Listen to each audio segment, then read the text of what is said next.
दोस्तों, स्वागत है आपका हमारे YouTube channel Swati Singh lectures में। फ्रेंड्स, हम कर रहे हैं सप्लीमेंट्री रीडर का चैप्टर सेकंड, जो कि है द टाइगर।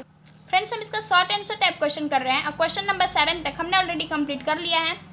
तो अगर आपने वीडियो नहीं देखी है तो सबसे पहले जाकर प्ले स्टोर पर हम वीडियो चेक कर सकते हैं। तो चलिए फ्रेंड्स, हम आज की क्लास शुरू करते हैं। हमारा क्वेश्चन नंबर 8 है, why did the Maharaja kill the tiger in the forest of his state Pratibandapuram. यानी महाराज ने अपने राज्य प्रतिबंधपुरम के जंगल में बाघ को क्यों मारा। तो चलिए हम इसका आंसर देखते हैं। तो फ्रेंड्स, ये रहा इसका आंसर। आप पहले समझ लीजिए कि जो महाराज थे वो अपने राज्य के जंगल में जितने भी टाइगर थे उसको इसलिए मार रहे थे क्योंकि वो प्रूफ करना चाहते थे कि जो ज्योतिष की भविष्यवाणी है वो गलत है। ज्योतिष की भविष्यवाणी क्या थी? ज्योतिष की भविष्यवाणी यही थी कि राजा की मृत्यु सौवे बाघ से होगी। ये बात थी गलत साबित करने के लिए महाराज अपने राज्य के जंगल में जितने भी टाइगर थे उनको मार रहे थे। तो हम इसका आंसर ये लिख लेंगे। हम लिखेंगे because he wanted to prove the production of state astrologer wrong that he would be killed by the 100 tiger. Production मतलब होता है भविष्यवाणी, एस्ट्रोलॉजर मतलब होता है ज्योतिष। यानी महाराज प्रूफ करना चाहते थे कि ज्योतिष की भविष्यवाणी गलत है कि उनकी मृत्यु सौवे बाघ से होगी। तो फ्रेंड्स, आई होप आपको आंसर समझ में आ गया होगा। अब हम चलते हैं अपने नेक्स्ट क्वेश्चन की तरफ। तो फ्रेंड्स, हमारा क्वेश्चन नंबर 9 है, व्हाट डिड द एस्ट्रोलॉजर से at the death of the first tiger. यानी पहले बाघ की मृत्यु पर ज्योतिष ने क्या कहा। यानी कि जब महाराजा ने पहले बाघ को मारा तो ज्योतिष ने क्या कहा, हमें ये बताना है। तो चलिए हम इसका आंसर देख लेते हैं। तो फ्रेंड्स, ये रहा इसका आंसर। आप इसमें लिखेंगे when the Maharaja boosted about the killing the first tiger. यानी कि जब महाराज पहले बाघ का शिकार किए, यानी पहले बाघ को जब उन्होंने मारा, तो astrologer said that he may kill 99 tiger but most be very careful with the 100 tiger. तो ज्योतिष ने कहा कि आप ऐसे ही 99 और बाघों को मार सकेंगे, लेकिन फिर भी आपको 100वें बाघ से सावधान रहना होगा क्योंकि वही आपकी मृत्यु का कारण हो सकता है। तो फ्रेंड्स, आप इस आंसर को नोट कर लीजिए, फिर चाहे तो आप स्क्रीनशॉट भी ले सकते हैं। अब हम चलते हैं अपने नेक्स्ट क्वेश्चन की तरफ। तो फ्रेंड्स, हमारा क्वेश्चन नंबर 10 है, why it was the celebration time for the tiger of Pratibandhapuram. यानी प्रतिबंधपुरम के बाघों के लिए उत्सव का समय क्यों था। यानी ऐसा क्या हुआ था कि प्रतिबंधपुरम के जो बाघ हैं वो भी उत्सव मना रहे थे। तो चलिए हम इसका आंसर जान लेते हैं। तो फ्रेंड्स, ये रहा इसका आंसर। आप इसमें लिखेंगे there was a celebration time for all the tiger of Pratibandhapuram. यानी कि सब प्रतिबंधपुरम के जितने भी बाघ थे उनके लिए सेलिब्रेशन का टाइम था। क्यों था? Because the state ban tiger hunting by anyone except the Maharaja and the promulgation was issued to the effect that if anyone dared to fling a stone at the tiger, all his wealth and property will be confiscated। पहले इसमें जो hard word है आप उसको समझ लीजिए। पहले इसमें प्रोनकेशन मतलब होता है घोषणा करना। उसके बाद से कॉन्फिस्केटेड मतलब होता है जब्त कर लेना है। तो इसमें कहा गया है कि सभी बाघों के लिए सेलिब्रेशन का टाइम था because the state ban tiger hunting, क्योंकि स्टेट की तरफ से, राज्य की तरफ से शेर का शिकार करना, बाघ का शिकार करना बैन कर दिया गया था।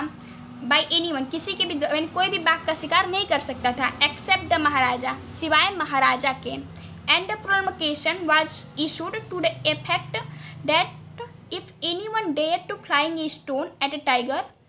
यानी कि ये भी घोषणा की गई थी राज्य की तरफ से कि अगर कोई भी टाइगर को नुकसान पहुंचाता है या फिर उसे एक पत्थर भी मारता है तो उस all his wealth and property would be conflicted. तो उसकी जितनी भी धन है, जितनी भी उसकी प्रॉपर्टी है वो सब जब्त कर ली जाएगी। तो इसीलिए जो टाइगर थे वो क्या कर रहे थे, सेलिब्रेट कर रहे थे कि अब हमें कोई नहीं मारेगा, अब हम भी आराम से सुख चैन से जी सकेंगे। लेकिन उन बेचारों को क्या पता था कि महाराज ही उनकी मृत्यु का कारण बन जाएंगे, महाराज अकेले ही उन सभी का शिकार कर लेंगे। तो ये रहा इसका आंसर। मैं एक बार फिर से समझा देती हूँ कि जितने भी बाघ थे वो सब सेलिब्रेट कर रहे थे। क्यों कर रहे थे? क्योंकि राज की तरफ से ये घोषणा कर दी गई थी कि कोई भी बाघ का शिकार नहीं करेगा, महाराज के अलावा कोई भी बाघ का शिकार नहीं करेगा। अगर कोई भी बाघ को नुकसान पहुंचाता है या फिर उसे एक पत्थर भी मारता है तो उसकी जितनी भी प्रॉपर्टी है, जितना भी उसका धन है वो सब जब्त कर लिया जाएगा। इसलिए जितने भी बाघ थे क्या कर रहे थे, सेलिब्रेट कर रहे थे। तो अब हम चलते हैं अपने नेक्स्ट क्वेश्चन की तरफ। तो फ्रेंड्स, हमारा क्वेश्चन नंबर 11 है, why was the king once in danger of losing his throne. यानी एक बार राजा अपने सिंहासन को खोने के खतरे में क्यों आ गए थे। एक बार ऐसा क्या हुआ था कि राजा को डर हो गया था कि उनका सिंहासन अब उनसे चला गया। तो चलिए हम इसका आंसर जान लेते हैं। तो फ्रेंड्स, ये रहा इसका आंसर। आप इसमें लिखेंगे the Maharaja was once in danger of losing his kingdom when he did not allow a British officer to shoot a tiger और even take a picture with that tiger यानी कि क्या हुआ था कि एक बार महाराजा को ऐसा लगा था कि अब उनका सिंहासन खतरे में आ गया है।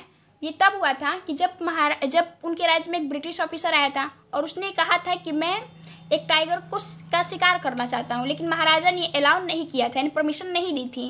या फिर उसने कहा था कि या फिर ऐसा कर लीजिए कि आप शिकार नहीं करना चाहते हैं, ठीक है, हम उसका शिकार नहीं करेंगे, आप ही एक टाइगर को मार दीजिए, मैं उसके साथ एक फ़ोटो ले लूँगा, मरे हुए टाइगर के साथ मैं एक फ़ोटो ले लूँगा। लेकिन राजा ने उसके लिए भी मना कर दिया था। उसने कहा था कि नहीं, आप ऐसा भी नहीं कर सकते हैं।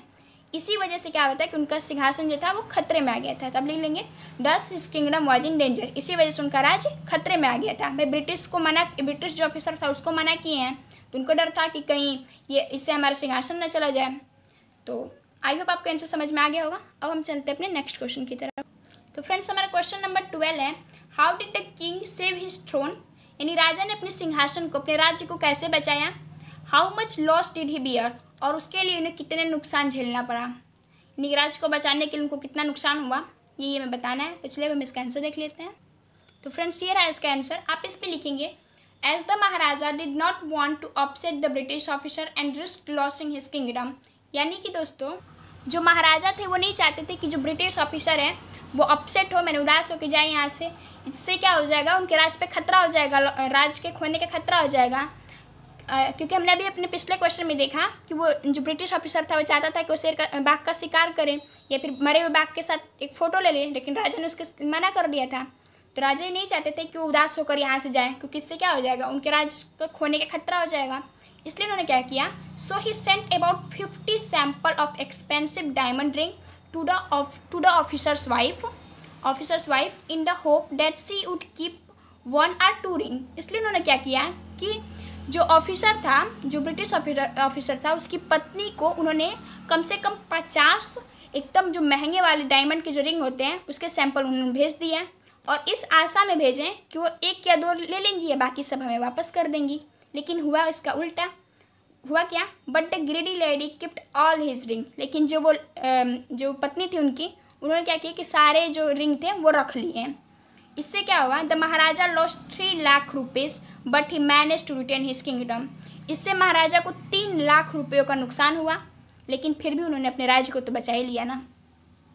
राज्य को उन्होंने बचा लिया, भले उनका 3 लाख रुपये नुकसान चला गया, क्योंकि उन्होंने सोचा था कि वो 1 या 2 अंगूठी रख लेंगी, लेकिन वो क्या कि 50 का 50 रख ली, इसलिए उन्हें 3 लाख रुपये का नुकसान हो गया, लेकिन उन्होंने अपने राज्य को बचा लिया। तो फ्रेंड्स, ये रहा आंसर नंबर 12। फ्रेंड्स, जो बाकी के क्वेश्चन हैं, क्वेश्चन नंबर 13 से लेकर क्वेश्चन नंबर 20 तक, उसे हम नेक्स्ट वीडियो में करेंगे। तो आपको वीडियो कैसी लगी हमें कमेंट सेक्शन में जरूर बताएं। अगर अच्छी लगी तो लाइक करें, अपने दोस्तों के साथ शेयर करें, चैनल को सब्सक्राइब करें। Thanks for watching this video.